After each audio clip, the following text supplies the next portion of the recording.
Hi guys, and welcome back to the channel. Okay guys, we're going to be seeing a video today, and this one is titled "The Nordics Are Building Strong Armies."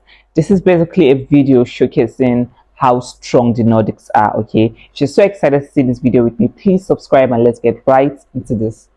In my last few episodes, we discussed how the Nordic Navy is expanding, followed by how the Nordic Air Force will be one of the most potent air forces in Europe. Time has come to discuss the branch of the military where I spent most of my life, the army. The Nordic countries, Denmark, Finland, Norway, and Sweden, are undergoing significant changes in their land forces. The evolving security landscape has pushed these nations to bolster their ground troops, modernize equipment, and enhance regional cooperation.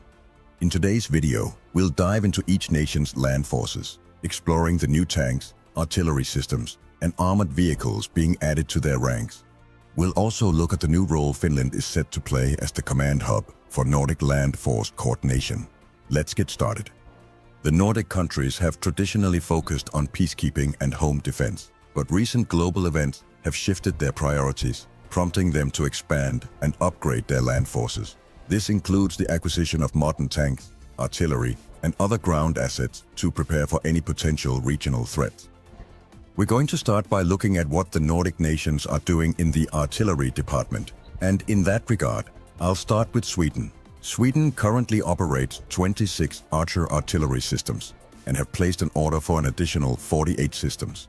When we look at the overall success of the Archer in Ukraine, there is no wonder why Sweden has gone for such an upgrade to the inventory of their homemade system.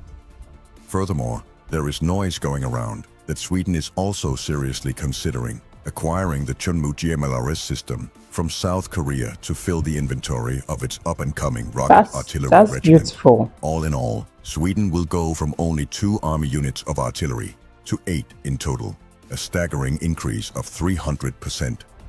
Finland, which holds Europe's largest artillery reserve, has already incorporated the K9 Thunder into its arsenal, alongside a substantial lineup of domestically produced towed howitzers and M270 GMLRS systems.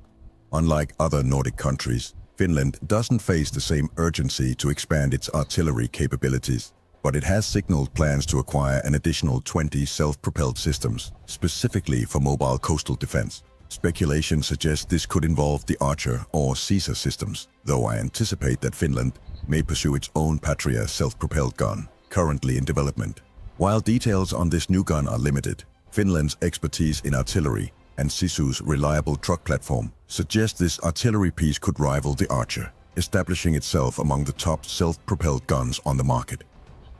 Norway, like Finland, currently operates the K9 Thunder and received its last pieces this year, bringing its total up to 28. Like Sweden, Norway is currently considering several different GMLRS systems and will likely pick one by 2027. My bet is that they will go for the aforementioned Chunmoo, as the South Koreans can deliver much quicker than anyone else, and because Norway already has South Korean SPGs in their arsenal. Denmark recently donated its entire Caesar artillery fleet to Ukraine, demonstrating strong support but leaving a gap in its own defense capabilities. To replace the Caesar, Denmark opted for the Israeli Pulse and Atmos systems. However, delivery delays for the new systems have sparked concern within the Danish government, with some officials now regretting the switch. The Caesar had proven reliable for Denmark's needs, and there are growing doubts about whether the new systems can meet Denmark's operational requirements in the same way. The new Israeli systems will take as long as over a year to integrate, while in example a NATO system like the Archer or PCH 2000 would only take a few months. That said, I don't doubt the quality of the Atmos and Pulse, though there seems to have been quite a lot of controversy around the acquisition process in the Danish Department of Defense. In my humble opinion, Denmark has 2 neighbors who are known for making incredible systems in Sweden and Germany that would plug seamlessly into their defense network, so I'm not too sure if we've heard the last of the Danish artillery saga. Apart from artillery, tanks are likely the category of the land armies in the Nordics that are getting the biggest boost. Sweden will take its already capable Stridsvagn 122 and upgrade them to the 123 variant. These will get an upgraded gun, new optics, completely new electronics, active armor, night sights, electronic warfare modules. These are indeed smart and beautiful moves. All right, I love how the Nordics are upgrading their artillery every year. This shows how serious they are in upgrading their military strength. This is indeed so beautiful. And much more. To start, Sweden will upgrade 44 of its 122s to the new model, while the rest of the older fleet will get smaller upgrades. Not wanting to be any worse than their neighbor Sweden, Norway is taking delivery of 54 totally new Leopard 2A8, which is scheduled to be delivered from the start of 2026. This new Norwegian Leopard 2 version is supposedly the most advanced of them all, with active trophy drone countermeasures, a 3-layered reactive armor system, integrated remote turret systems, and inertial and GPS navigation. Better yet for Norway, they've managed to get Germany to let them assemble and improve at least 37 of the 54 tanks themselves, meaning that we're likely looking at the start of a Norwegian program, similar to that seen with the Swedish Stridsvagn program. Rytec, a Norwegian company, will also be a Nordics maintenance hub for new Leopard 2s delivered to their neighbors. Denmark and Finland have no immediate plans to upgrade their tank fleets. Denmark's Leopard 2 tanks are relatively new, having been upgraded to the 2A7 variant between 2019 and 2023.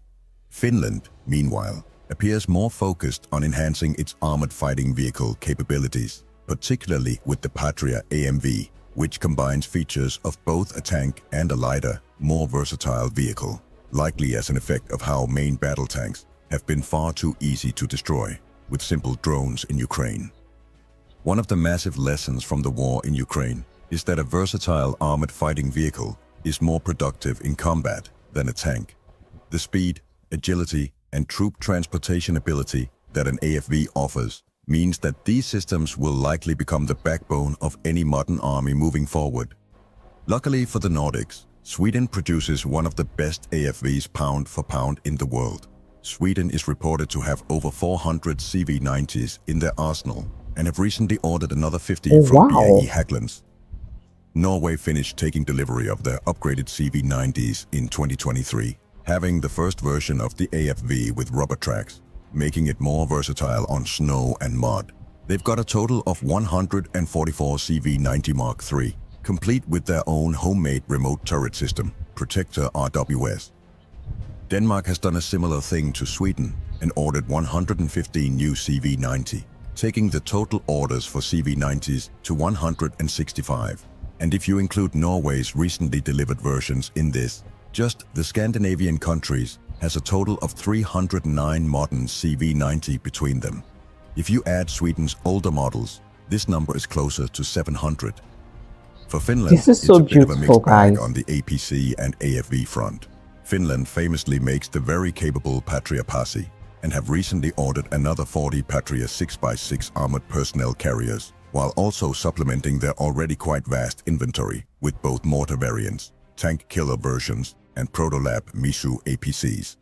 On the air defense front, great, this is indeed beautiful. All right, the best thing that will happen to any country is having good allies.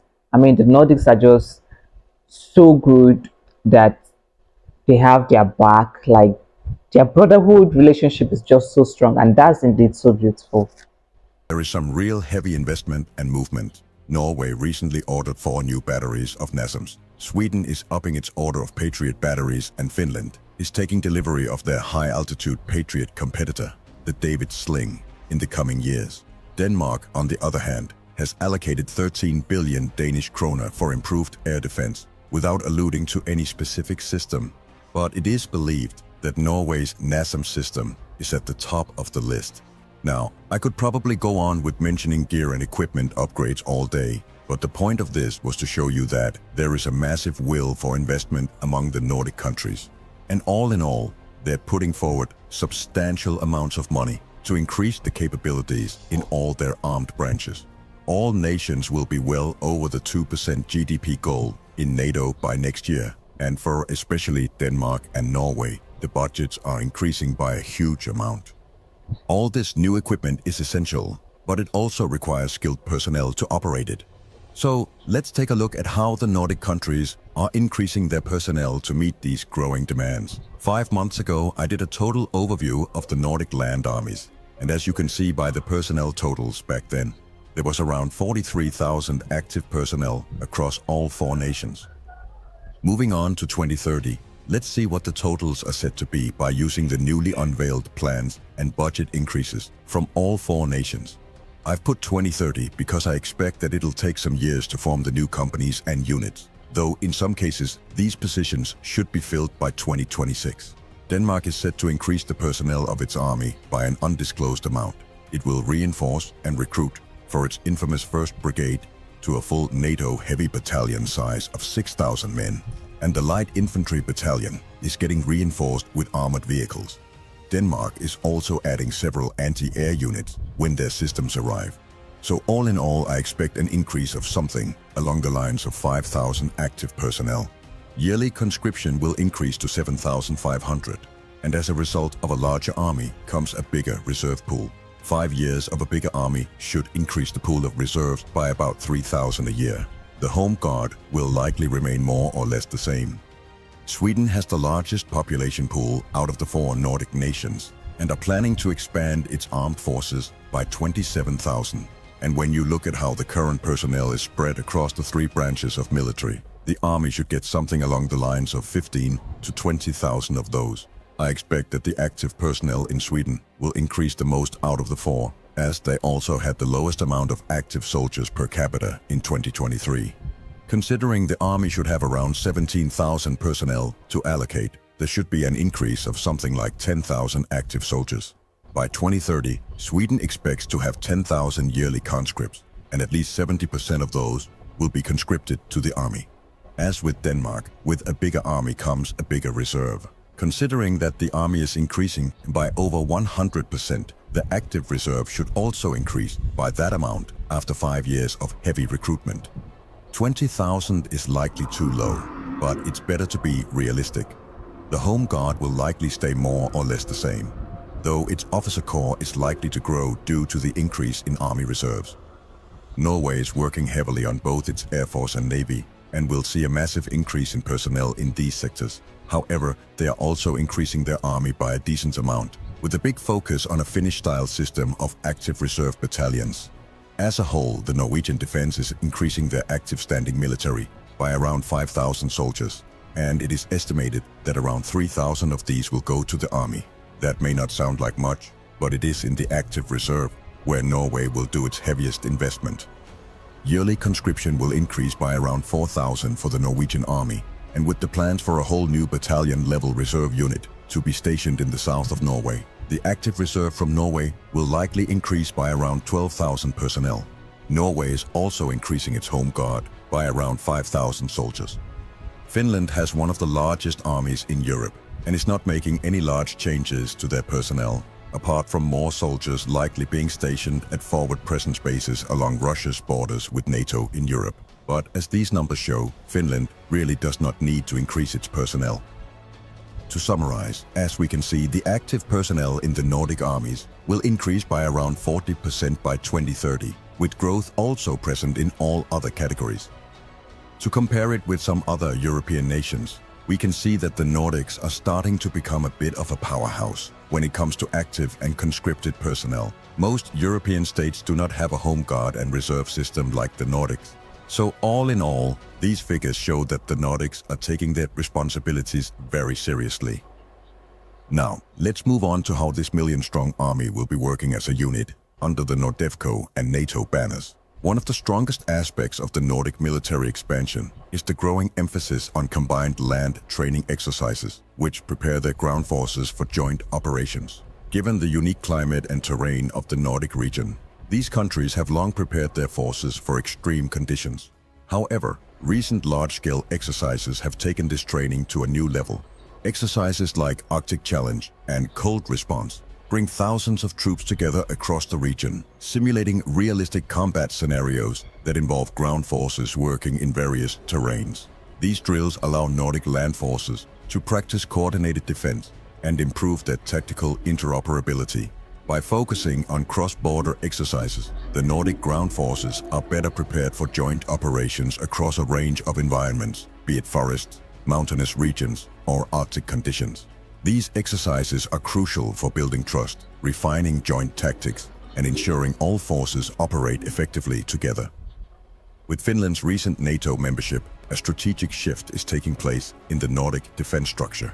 Positioned close to Russia, Finland's extensive experience with rapid mobilization and border defense makes it an ideal location for a Nordic command center for land operations. Once operational, this command center will allow for streamlined coordination between Nordic ground forces, enhancing response times and decision-making for joint operations. The center will act as a hub for strategic planning and operational guidance, enabling the Nordic countries to present a unified front against potential threats. Its location is still up for debate, but it seems likely that it'll be based within the area where Norway, Sweden, and Finland shares a border. So, you may ask, why on earth is this Nordic cooperation on land defense important on a global scale? The Nordic countries are strategically located near Russia and the Arctic, an area of growing military and economic interest. By combining their ground forces and training extensively for various terrains, these countries create a significant defensive line, securing Europe's northern flank and contributing to NATO's collective security framework. In summary, the Nordic countries are undergoing a transformation in their land forces, expanding personnel, modernizing equipment, enhancing joint training, and establishing Finland as the command hub for regional ground operations. As they prepare for an uncertain future, the Nordic countries demonstrate unity and resilience, setting a new benchmark for regional cooperation and readiness in Europe. As always, I'd love it if you let me know what you thought about this video in the comments. And yes, I am aware that I left out a bunch of new equipment that are due to arrive within a few years. Have a good week, folks. Okay guys, this is indeed a very beautiful video. Okay, having good allies that you can trust is just a beautiful thing to have. Okay, and the Nordic countries are just so good. They are good allies. I love how they are coming together to make themselves better and stronger. All right, this is indeed so beautiful. Please share your thoughts, your comments, your opinions in the comment section. I'll be there to read your comments. All right, thank you guys for watching, and see you guys in my next video. Bye.